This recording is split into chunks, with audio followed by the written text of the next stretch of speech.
Assalamualaikum warahmatullahi wabarakatuh. Selamat pagi anak-anak. Bagaimana kabar kalian? Semoga kalian dalam keadaan sehat walafiat.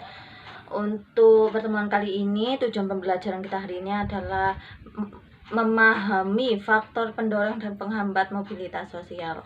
Kalian masih ingat kan pada pertemuan sebelumnya Bu Linda sudah menjelaskan apa sih pengertian dari mobilitas sosial? Contohnya apa sih mobilitas sosial? Apa kalian sudah mengerjakan tugas dari Bu Linda?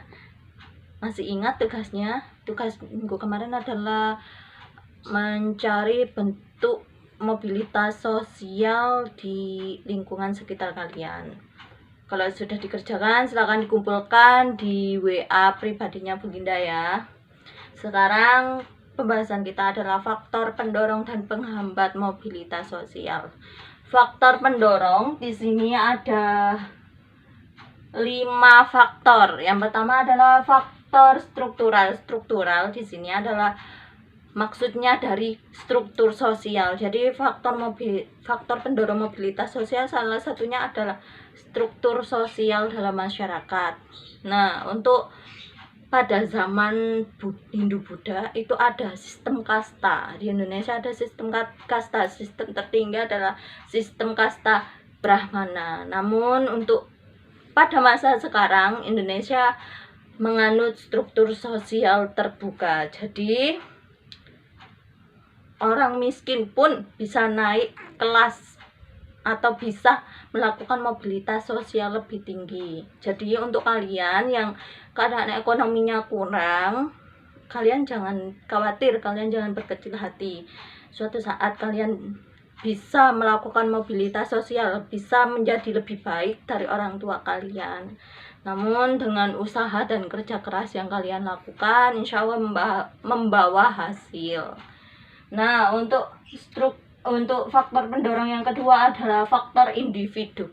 Faktor individu itu maksudnya seseorang bisa melakukan mobilitas sosial karena dirinya sendiri atau individunya sendiri, bisa melalui sikap atau attitude dari individu tersebut, terus bisa juga dari kecerdasan, juga bisa dari keterampilan atau skill. Jadi kalian kalau punya bakat apapun itu, yang asal yang positif ya. Jadi bakat itu tidak selalu dalam hal pembelajaran, tapi juga non akademis. Misalkan kalian punya bakat di olahraga, nah itu diasah, nanti siapa tahu kalian bisa jadi orang berhasil dan bisa naik atau bisa melakukan mobilitas sosial.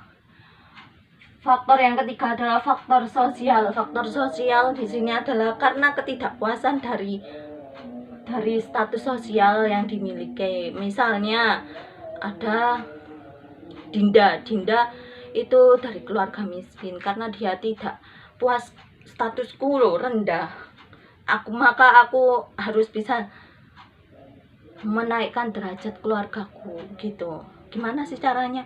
Oh, aku kudu rajin belajar gitu caranya. Saya harus bisa lebih baik dari orang tua saya harus bisa lebih berhasil dari orang tua saya, karena ben aku isok dianggap lebih baik di masyarakat, biar aku tidak diremehkan di masyarakat. Faktor pendorong mobilitas sosial yang keempat adalah faktor ekonomi. Nah, maksudnya apa sih? Apabila ekonomi seseorang itu baik, maka mempermudah melakukan mobilitas sosial. Contohnya apa sih?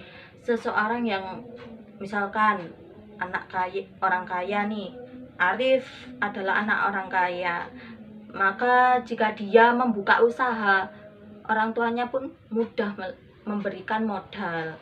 Jadi Arif bisa lebih mudah untuk membuka usaha.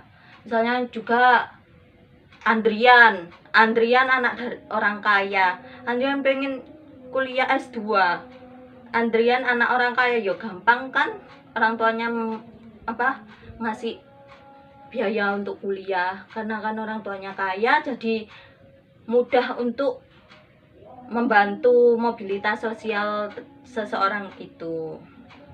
Terus yang keempat adalah faktor politik. jika suatu negara memiliki stabilitas negara yang kuat, misal tidak ada konflik, tidak ada penjajahan, maka masyarakatnya pun dengan mudah melakukan mobilitas sosial karena tidak dijajah. Jadi masyarakatnya bebas untuk melakukan mobilitas sosial. Faktor pendorong mobilitas sosial yang keenam adalah kemudahan akses pendidikan. Jadi untuk yang memang kurang mampu, kalian harus semangat belajarnya untuk meraih beasiswa. Sekarang banyak sekali beasiswa yang diberikan pemerintah maupun pihak swasta atau perusahaan, misalkan beasiswa Jarum, beasiswa LPDP, ada beasiswa bidik misi. Kalau kalian mau kuliah dan kalian ekonominya kurang mampu, nanti bisa dibantu pemerintah dengan beasiswa bidik misi. Jadi untuk sekarang jangan khawatir, selagi kalian mampu dan memiliki kemauan, itu akan mudah untuk melakukan mobilitas sosial. Nah, untuk pembahasan yang kedua adalah faktor penghambat mobilitas sosial. Faktor penghambatnya itu apa aja sih? Yang pertama adalah kemiskinan.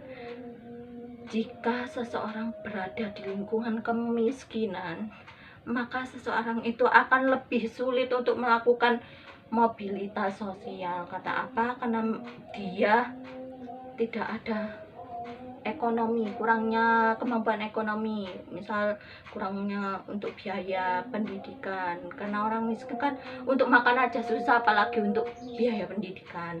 Namun ada faktor lain. Tapi kalau anaknya pinter, anaknya punya kemauan, maka bisa tadi ada beasiswa gitu. Jadi salah satu faktor penghambat mobilitas sosial adalah kemiskinan. Yang kedua adalah diskriminasi. Nah, diskriminasi di sini adalah dianggap sebelah mata karena adanya perbedaan ras, suku, warna kulit, agama atau golongan. Tapi alhamdulillah di Indonesia tidak terjadi hal tersebut. Belinda ceritakan ya, kalau di Amerika itu perbedaan warna kulit, misal perbedaan warna kulit orang Amerika itu kan cenderung kulitnya, terutama Amerika Serikat ya, cenderung kulitnya adalah warna putih.